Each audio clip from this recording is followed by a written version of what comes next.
It's different, but not entirely different, because there's always been those young people who, well, let's say they're not engaged, or they find an opportunity to show behaviour in a variety of different ways.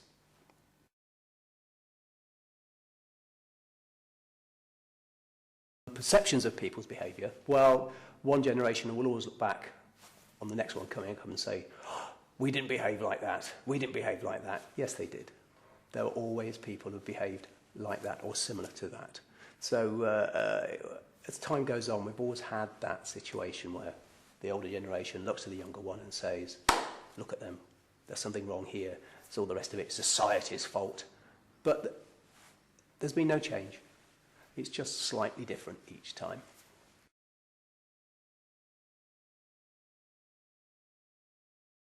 It's a different youth culture. But then again, you look back at the 60s, late 60s, early 70s, we had skinheads, you had fights in the street. You go back to the 50s, you had modern rockers fighting away all over the place and gang culture.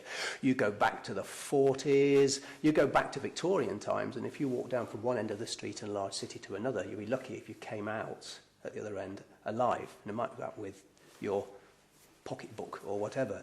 And I remember reading, and I've done some research here of gentlemen who were taught how to fight with their sticks so as not to be sort of set upon by their gangs. And in Victorian crime, the good old days, as people say, let's get back to Victorian values, they say. You know, there were specialist sort of gangs of youngsters used to go around, used to pick on well-to-do dressed children, bundle them into the floor, rip off all their clothes, steal their money, and give them a good beating. The good old days? Yeah. So, have things changed? No, probably for the better.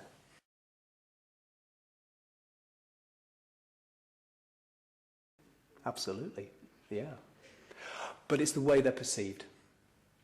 Again, 20 years ago, even closer than that, 15, 10 years ago, a group of young people together in the street wouldn't have been perceived as being a threat. Now you see a group of young people, straight away you think of gangs, trouble, and everything else. Perhaps it's our perceptions that need to be thought of slightly differently.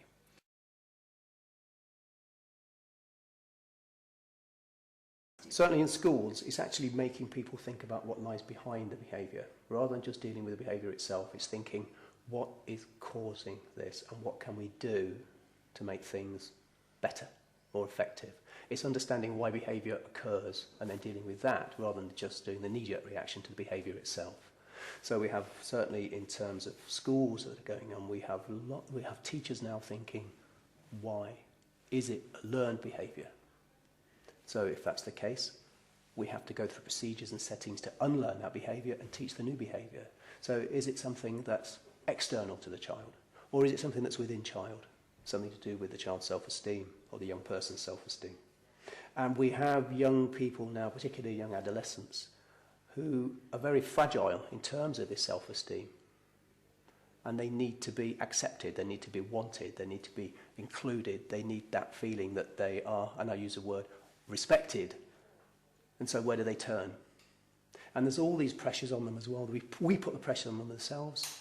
You know, if you don't get level 4 in your key stage 2 SATs, well, therefore, you're not there. All this pressure. If you don't get 5 or more GCSEs at grade C and above, you know, we don't want to know.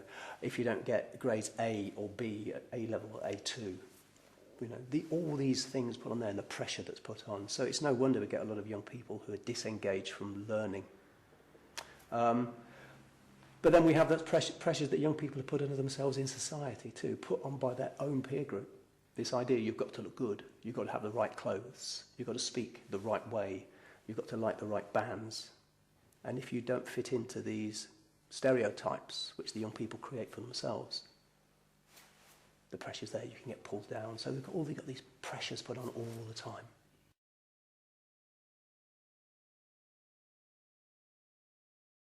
It's if young people don't see what they're being taught as being relevant. They see it's not for them. They see something else that's in front of them. Perhaps the media is to blame for this, somewhat. You know, perhaps there's this plethora of television programs when you can be famous in an instant, your own 15 minutes of fame, and it's there, they see it all the time. We're fighting against that all the time as well. So we need a curriculum which is relevant, we need a curriculum which is challenging and exciting, and we need to support and show young people that it's challenging, it's exciting, and that it's relevant to them. And to get this love of learning back, where learning is not seen to be something that's geeky, but seen to be something that's good for its own sake. And that's not just passing GCSEs or passing A-levels or the new diploma or whatever. It's actually learning for learning's sake and making that exciting again.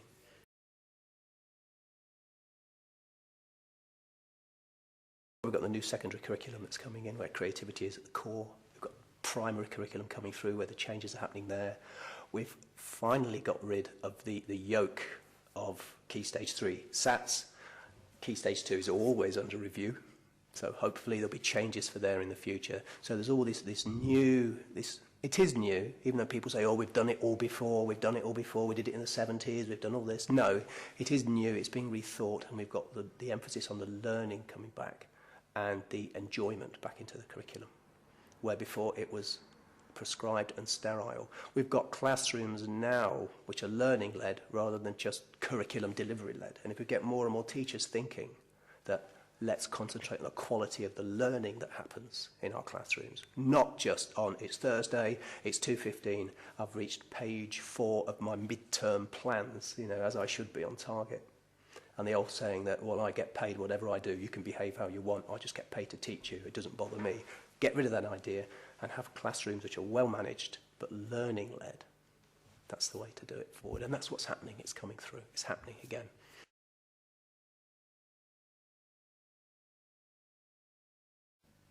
It is this idea, this whole underpinning, and we get young people who understand and are turned on by learning, so therefore behaviour will be improved. But there'll always be those pupils whose needs are different.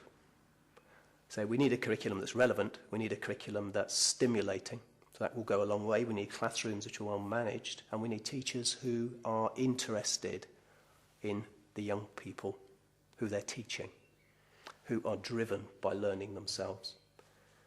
We've got that, we're getting that, that's improving.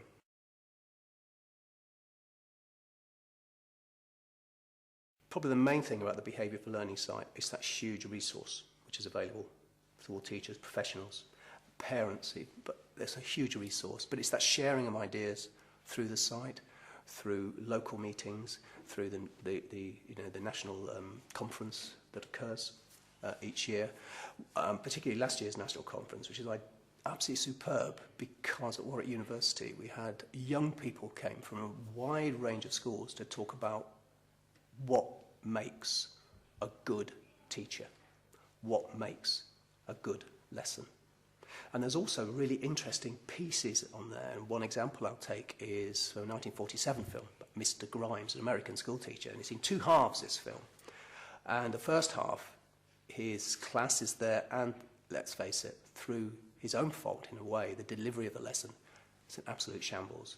The pupils are not engaged, they're misbehaving. And then Mr. Grimes has a think, what have I done wrong? Why did these children behave as they did? And he began to think about his own approach to managing the learning in that classroom. So the next half of the film, he's had a rethink. It's almost as if the film has been rewound in time, but he's the new improved Mr. Grimes, and he delivers this lesson, he delivers learning. He focuses on the needs of the young people in that class. He uses a wide range of strategies for positive behaviour management in the classroom. You know, they've got these tools in all teachers' toolboxes. They're not magic. But the class is motivated and the learning is structured. And the lesson is structured very, very carefully. And he uses questioning, he uses the names, he doesn't rise to any of the secondary behaviours that come out after the first one. All of the sorts of strategies which teachers and educationalists know today, because there have been hundreds of books written about them. But he was using them then back in 1947. And you think, hang on, have I just stumbled into a modern classroom here? But there it is in grainy black and white.